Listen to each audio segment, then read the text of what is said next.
우리가 잠깐 설명할 거예요. 뭐를 설명할 거냐면 경우의 수를 세는 방법을 할 거예요.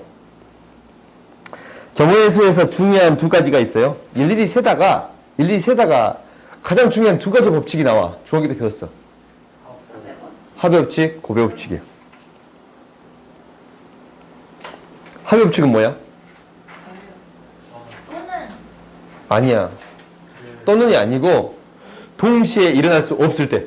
오케이? 연속적으로 일어날 수 없을 때야. 그러니까 내가 옷을 입는데 상의가 5벌 있고 봐봐. 반팔티를 할까? 좀 뭐 이상하냐? 바지로 하자. 바지로. 긴 바지랑 반바지를 같이 껴입지는 않으니까. 긴 바지가 5벌 있고 반바지가 5벌 있단 말이야. 그러면 바지를 입을 수 있는 경우의 수 구해주세요 라고 하면 두 개를 더하지. 5 더하기 5 해가지고 합하잖냐? 이게 이제 합의 법칙이야. 동시에 일어날 수 없을 때. 이게 합의 법칙이에요. 그 다음 고배 법칙은 뭐냐면 내가 이제 상의가 5벌 있어. 하의가 4벌 있단 말이야. 그러면 입을 수 있는 경우의 수. 동시에 입을 수 있잖냐? 이게 이제 고배 법칙이에요. 그리고 이제 여기에 고배 법칙은 동시에라는 말하고 연속적이라는 말이 붙어요. 왜 연속적이다 라고 얘기하냐면 아직 행동이 끝나지 않았으면 연속적이다 라고 하는 거야. 뭐냐면 우리가 여기 색칠 공부를 할 거야. 4가지 색을 여기에다 칠하는데 이유다는 면은 다른 색으로 칠하겠습니다 라고 했어요. 그럼 내가 여기도 칠하고 여기도 칠하고 여기도 칠하고 여기도 칠하고 있는 상태지. 그러니까 얘는 동시에 일어나고 있는 상태란 말이야. 오케이? 행동이 아직 안 끝났잖아. 색깔을 다 칠해야 되는데 행동이 안 끝났잖아. 그럼 얘는 곱하는 거야. 이 4가지겠지? 그지? 이 색깔 제외하고 3가지겠지? 이 색깔 제외하고 2가지겠지? 여기도 2가지겠어요? 이렇게 다 곱해주겠습니다 라는 게 고배 법칙이에요. 연속적으로 진행되는 경우. 아니면 이 광주에서 요즘엔 천안을 많이 가지. 천안을 거쳐서 서울을 가요. 옛날엔 대전이었는데. 그러지? 옛날엔 무조건 대전이었는데 요즘 천안. 고속도로가 뚫렸거든. 그러면 광주에 천안 가는 길이 3가지. 서울로 가는 길이 4가지. 그래요. 그러면 3 곱하기 4, 광주에 서울 가는 방법은 3 곱하기 4가 되겠습니다 라는 거예요. 행동이 아직 끝나지 않았으니까. 오케이? 그래서 동시에랑 연속적으로 이루어진다라는 경우가 뭐가 되겠습니다? 고배 법칙이 되겠습니다라는 거야. 그래서 이 2가지 법칙이 굉장히 획기적인 법칙인 거야.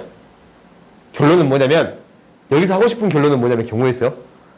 겹치지 않고 빠짐없이 세겠습니다라는 것을 끝까지 해요. 겹치지 않고 빠짐없이 세는 거예요. 오케이? 겹치지 않고 빠짐없이 센다라는 게 가장 큰 핵심이 합의 법칙이에요. 동시에 일어날 수 없는 경우로 나누어서 처리하겠습니다 라는 게 목표야. 오케이? 동시에 일어날 수 없는 경우로 나누어서 처리하겠습니다 라는 게 목표야. 근데 빠짐없이 나눠야 된다라는 거지. 그래요?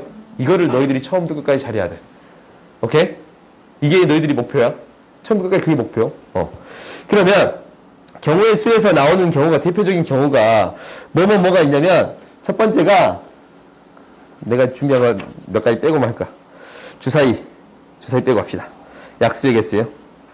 시간이 없으니까.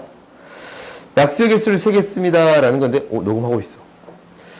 약수의 개수는 우리가 약수를 구할 때 어떻게 구했나 라는 거예요. 어떻게 구했어? 종모아 약수 어떻게 구해? 12 약수 어떻게 구해요? 뭐라고? 약수 고배요? 약수의 개수 구할 때 이렇게 구해요? 오케이? 이게 이제 맞아. 근데 우리가 약수를 맨 처음에 배울 때 어떻게 배웠냐면 약수는 곱으로 표현할 수 있는 수를 약수라고 배워요. 오케이? 나누어지는 수잖냐?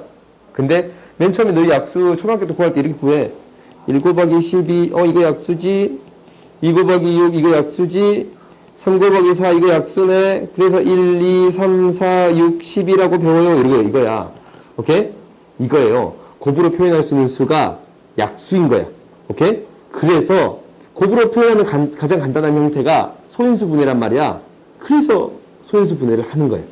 소인수분해 했더니 얘가 결국 어떻게 표현이 됐냐면 이렇게 표현이 됐네. 2의 제곱 곱하기 3에 대한 형태가 됐네. 그래요? 그러면 여기서 이제 곱을 표현하는 방법이 2가 들어있지 않은 경우 5, 너희들 이제 수1까지 다 배웠어.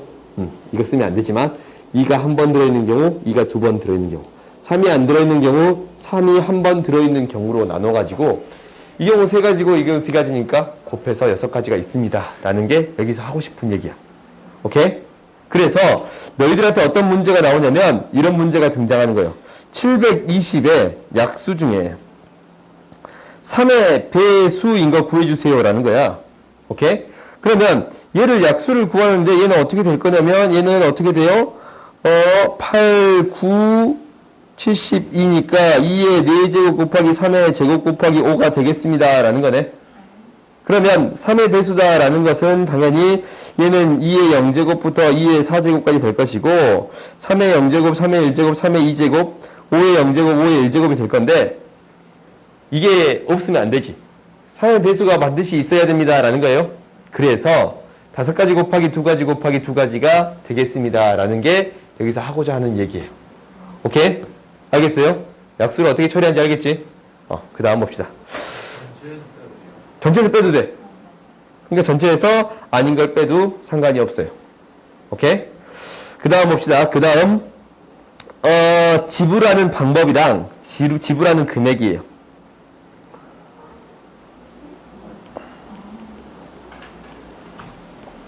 지불 방법하고 지불 금액이에요. 오케이? 나한테 돈이 10원짜리 3개, 50원짜리 1개, 100원짜리 5개가 있단 말이다. 너무 저렴하게 놓냐? 저렴하게 안 놓게. 1000원짜리 3개, 5000원짜리 1개, 만원짜리 5개가 있단 말이다. 오케이? 이렇게 있어요. 그러면 내가 이제 지불하는 방법의 수를 구할 거야.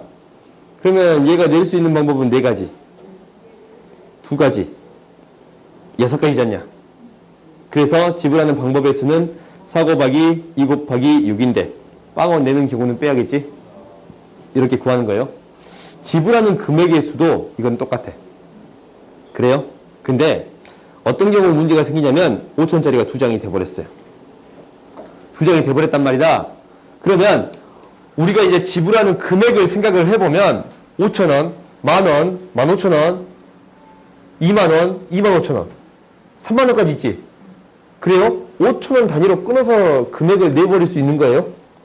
그래요? 지불하는 방법이 아니고 이제 금액이야. 그지? 그러니까 내가 5천원짜리 2개 내는 경우랑 만원짜리 하나 내는 방법이 금액은 똑같은 금액이야.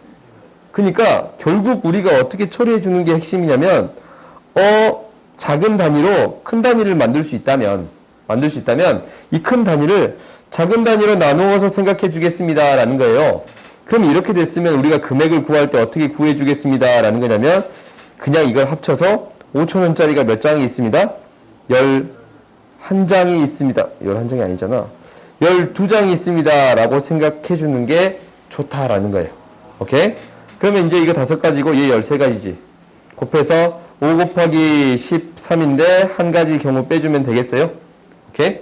이렇게 구하겠습니다 라는 게 지불하는 금액을 구하는 방법이에요. 오케이? 그 다음에 한 가지가 이제 더 있는데 혹시 이렇게 된다면 예를 들어서 한번 대봅시다. 1000원짜리가 5장 있고 5000원짜리가 3장 있고 만원짜리가 3장 있어요. 이거 이제 지불하는 방법의 수 구하라고 했어요. 방법은 어떻게 구해주면 돼요? 6 곱하기 4 곱하기 4 마이너스 1. 그냥 이렇게 구해주면 되지? 그래요? 근데 지불하는 이제 금액 구해주래요. 지불하는 금액 구하래. 그럼 봐봐. 만원짜리를 5천원짜리 만들 수 있네. 만원짜리 5천원짜리 만들 수 있지? 그지? 그럼 5천원짜리가 몇 장 있는 거예요? 9장 있는 거예요. 오케이? 근데 1000원짜리로 5천원짜리 만들 수 있는 거예요? 그래요? 이거 그럼 1000원짜리 다 바꿔도 상관없겠네? 그럼 1000원짜리가 이제 몇 장 있는 거예요? 몇 가지 있어요? 50가지 있어요. 오케이? 이렇게 작은 단위로 큰 단위를 만들 수 있다면 그 돈을 작은 단위로 바꾸어서 생각해 주세요 라는 게 금액을 세는 방법이에요. 알겠지? 오케이?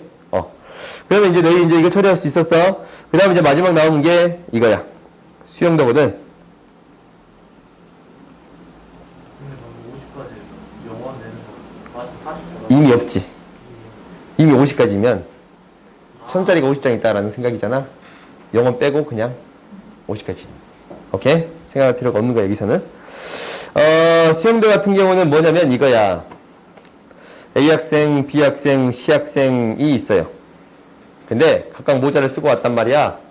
근데 자기 모자를 쓰지 않는 경우의 수 구해주세요 라는 거야. 오케이? 이거 너무 쉬우니까 뒤로 하자. 그래요? 모자를 쓰고 왔는데 이제 다시 집에 갈 때 모자를 쓰지 않고 자기 모자 말고 남의 모자 쓰고 갈 경우의 수 구해주세요 라는 거야. 이딴 문제가 다 있냐? 그렇지? 자기 모자 쓰고 가고 남의 모자를 쓰고 가. 가끔 자기 가방 들고 가고 남의 가방 들고 가는 경우의 수 구해주세요 이런 거 있단 말이야. 좀 어이없지? 그런 문제 볼 때마다 진짜 어이가 없더라. 획기적으로 문제 잘 만들었으면 좋겠는데. 좀 아이스크림 한 개씩 들고 가는데 내 아이스크림이 조금 맛없어 보이니까 남의 아이스크림 먹고 간다 이런 느낌은 좋은데. 그렇지? 아무튼 그래요. 그럼 봐봅시다. 우리가 이제 이거는 자기 게 아닌 나머지를 한다라는 것은 당연히 이 뭐도 있냐면 두 가지 방법으로 처리하는 방법이 있어요. 근데 여기에서는 수용도를 그려서 처리할 거니까 아닌 경우만 그냥 수용도로 그려서 처리하겠습니다 라는 게 목표예요. 오케이? 그렇게 처리할 거야. 그럼 봐봤더니 A가 이제 B 모자를 들고 갈 경우의 수가 있겠지? 그 다음 이건 이제 일일이 다 그릴 수밖에 없어. 그 다음 얘가 A가 되는 경우 그럼 얘가 D이고 얘가 C가 되겠지? 그래요? 그 다음 얘가 이제 C가 되는 경우 있겠네? C가 되면은 얘가 A가 나오는 경우는 없을 것이고 D가 될 것이고 A가 될 거예요. 그래요? 그 다음에 이제 B가 D를 들고 가는 경우가 있어요. 얘는 뭐가 돼요? 얘가 A가 된가 A가 되고 C가 되는 경우밖에 없어요? 그래요? 이거 말고 또 다른 경우 있어요? 없어요? 없지. A가 B 모자를 들고 왔을 때 세 가지 있어. C도 세 가지겠지? B도 세 가지겠어요? 그래서 총 9가지가 있겠습니다. 라는 거예요. 오케이? 이렇게 경우를 빼는 게 애매한 경우라면 얘는 일일이 수용도를 그려서 처리하는 게 가장 좋아요. 오케이? 이거 말고 다른 방법이 있거든?